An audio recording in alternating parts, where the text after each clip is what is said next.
Người đàn ông này sắp phát tài rồi, anh ta đã đào được một món đồ vàng rực rỡ trong hố, cạnh đó còn có vài viên ngọc. ប្រជាពលរដ្ឋជាទីស្រឡាញ់ទាំងអស់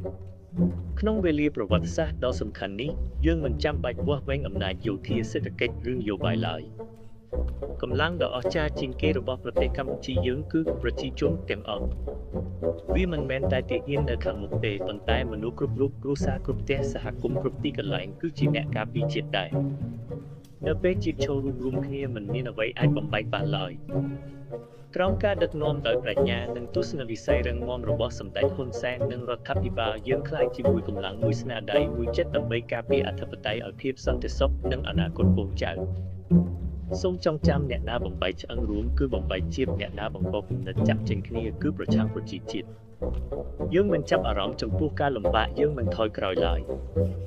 ជាតិកម្ពុជារូបរួមមួយនឹងទទួលការគោរពពីពិភពលោកថ្ងៃនេះយើងធ្វើ